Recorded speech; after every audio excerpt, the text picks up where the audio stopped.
Hello everyone, and welcome back to Victoria 3. So we're playing today once again as Imperial Austria. We are of course challenging the other major powers of the era for some colonies. It looks like we've been joined by the United States of all groups in South Africa. We're both competing for, it looks like Kuru, or Kru rather.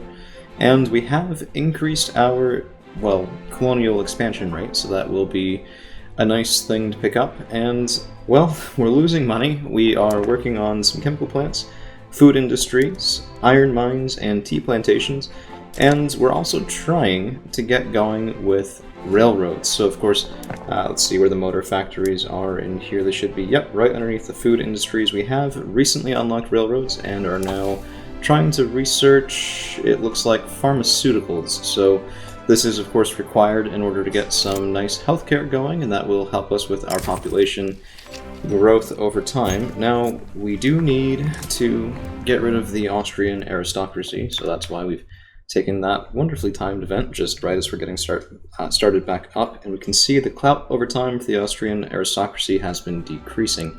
Unfortunately for us, actually, you know what? This is somewhat fortunate. So, the intelligentsia is the only group of people who are in favor of making our nation a little bit less completely racist. So we are trying to promote the intelligentsia, and they have been growing apace. Once they get to around 18-20%, we might be able to make a push toward multiculturalism, but it is risky. We have a high number of radicals, although a lot of that is from discrimination.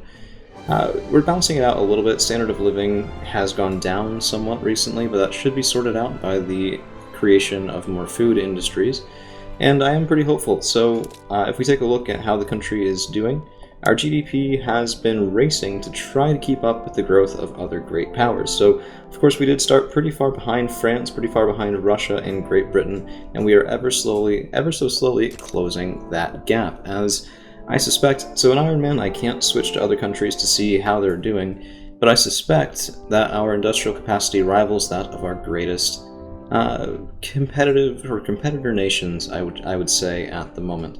So in terms of goods, we have iron that's pretty expensive, we have low market access in a couple states that we do need to resolve with some better railways, and in terms of, so we need coffee, we need wine, and we need tea. Now, I made a conscious decision earlier on, and I'm really debating this one, so if you guys have comments on it, let me know, to go to potatoes instead of, where was it? Was it wheat farms?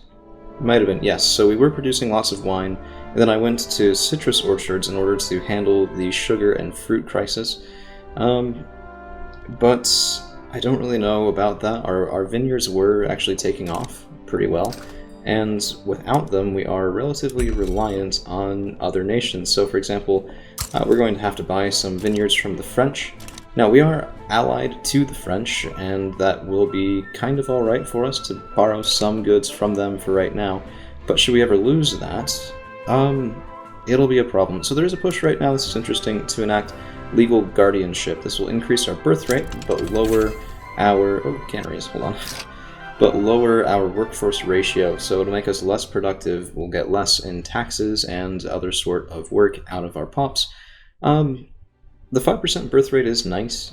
I think that would be a nice modifier to tack on here, but it should pale in comparison to healthcare once we get that going. So we did just get canneries. If we go in now to our fishing, wait, I thought it was fishing. Right. So it should be food industries, canneries.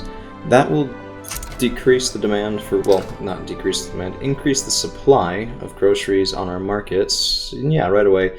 Now it is decently cheap. That'll be a nice direct standard of living increase, but I still want these made. I'd like that to be, cheap as cheap can be in order to make our pops happy, because we are struggling with radicalism, and I would like to get multiculturalism done sometime soon. So, the duel. Joseph von Trunberg has challenged Julius von Hainau to a duel to the death.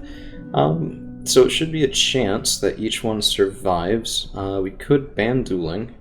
And actually we will. So banning dueling will keep both the generals alive, which is nice, but it will also decrease the influence of the aristocracy and increase the influence of the intelligentsia, which again is something we want. So if we take a look now at government, we should see a spike ever so soon in the clout of the intelligentsia. It actually just went down for some reason, so cool, I guess. What happens if we try to reform here? I am still figuring some of this out myself.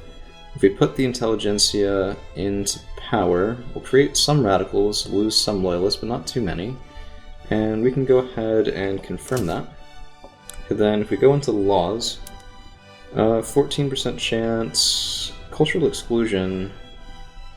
So both of these would solve the Hungary problem, but I think, well, slavery bans, slavery, multiculturalism is better, but it requires egalitarianism, which is right here. So it would take us 30 more months to research.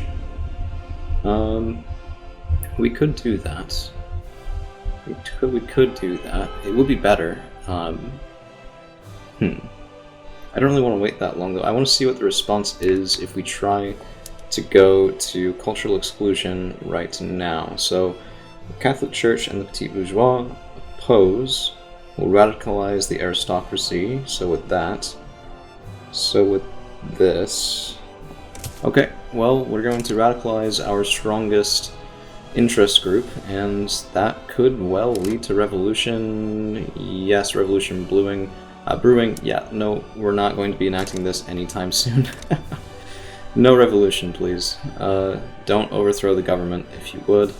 We need to definitely weaken those sectors of our government before we can do anything else along those lines. So, we are losing some money, and it looks like iron's price has gone up again.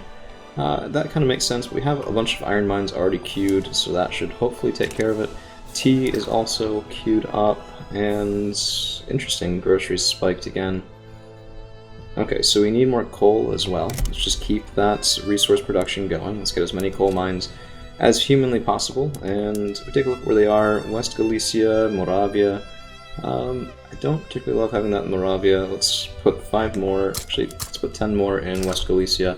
I really want that to be cheap, as it will help our industrial sectors be resilient to market changes. Okay, general staff unlocked. I want to show you guys this. If we go into development, we can handle this for everything at once. We're going to go ahead and drop our conscripts to irregulars. So this does make them significantly worse, but we can increase our line infantry to skirmish infantry. There is a commensurate price increase, and that is to be expected. We're losing a significant amount of money, but that's okay for right now. In the meantime, however, what this does is it gives plus 30 offense, plus 35 defense, so our offense has gone up by 10, our defense up by 5, assuming full supply. So this will make us more reliant on our professional army, but it also makes our professional army a lot more capable. We do have input goods shortages with this, and that is ammunition. It means if we went to war right now, we would lose horribly. So we will have to get some more arms. Well, no, those consume... Ooh, I can't yet build arms. That's a problem. So we go over here into production... No, military? Percussion cap is needed for munition plants. That's going to have to be our next research.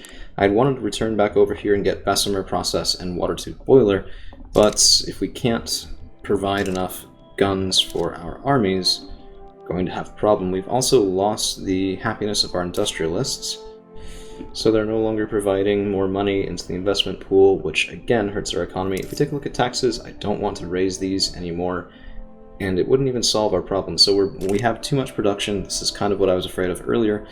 But hopefully we'll be able to get through it. So, yeah, wow, this has a lot of support behind it. We may be forced to enact legal guardianship to keep people happy. Should be a bit of a step back, really.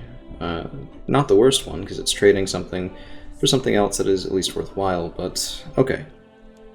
It looks like we have expanded our colonies here, so Windward Coast has doubled in size, Ivory Coast has doubled in size.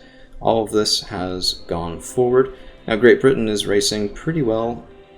Yeah, let's take a look. 140 days, yeah, they're doing quite well. We have more sites, but they have quicker progress, and that certainly is a problem for us.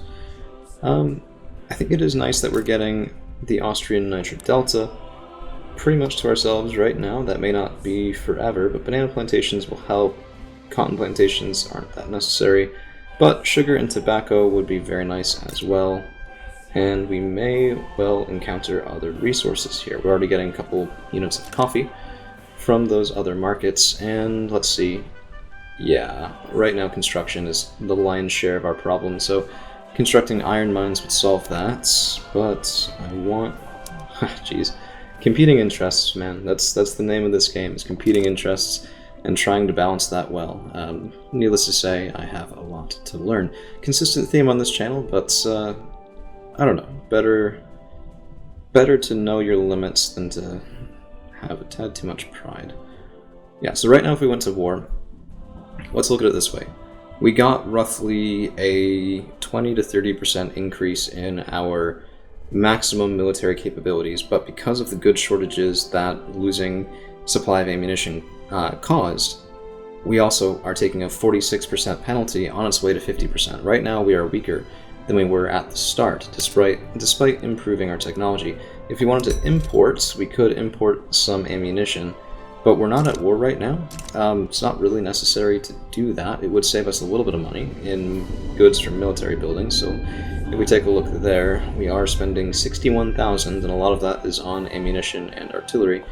But I think that's fine. We're just going to ride it out, and we just know we can't start anything right now, no diplomatic plays, because if push came to shove, we would have to back down, and that's never what you want to have to deal with. So, I am curious if we declared interest in... Let's see, where else can we start colonies? We could go over here. Depends on if that requires better technology. Let's try that. What other interest can we remove? I kind of need the interest in the Rhine.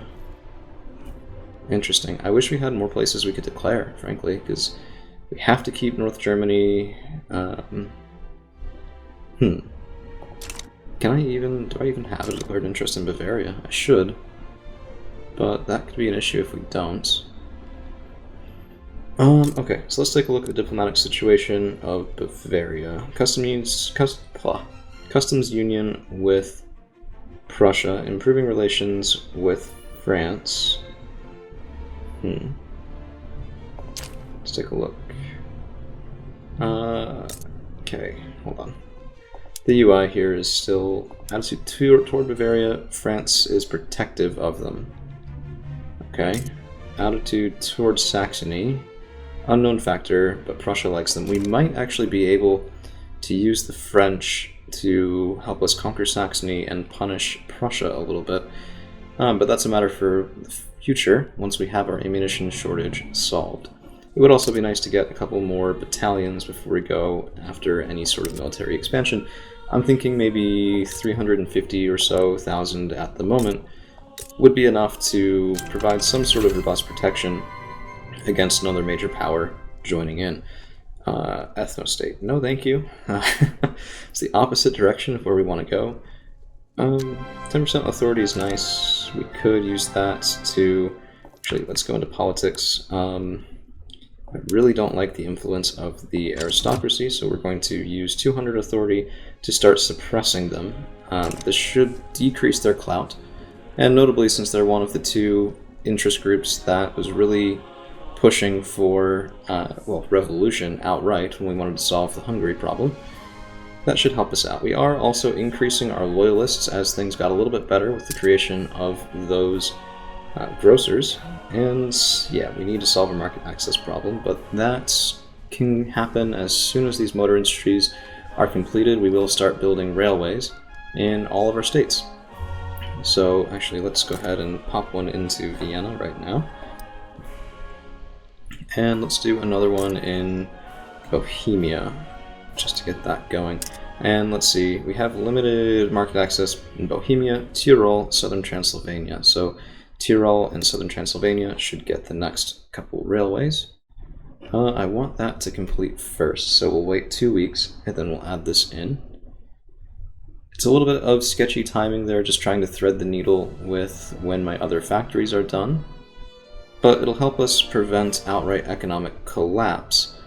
which, preventing outright economic collapse is a good thing, needless to say. So let's go ahead and get one more here. And then we need southern Transylvania should be in the east. That's northern, that's southern. Good, very good. We could also expand logging camps. We are having a bit of a shortage of wood, but, well, it's just high price. It's not an outright shortage at the moment, and ammunition, iron, and coal are definitely more important. So getting these iron mines done, getting the coal on the next page done is definitely more important. Okay, let's look at population. This is really not sufficient. We need healthcare. Can I get anything with that?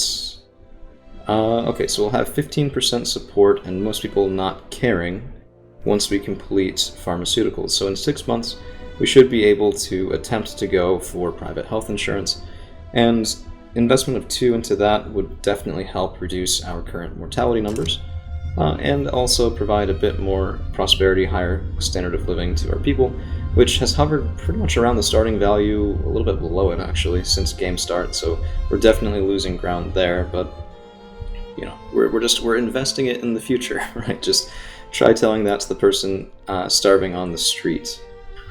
They probably won't believe you, at least not enough to make a difference. If you look at journal entries, a couple of things we can do. Branching out will get done because we'll make more than enough rail to have that succeed. And urbanization should not be too hard. Let's take a look at decisions. I have no desire to start funding expeditions until we have way more of a successful economy, and some of that will come from increasing population. That's part of why I'm pushing so hard for a little bit of state-sponsored healthcare. So I think that'll be it for today. Thank you all for hanging around, and we'll see you again real soon.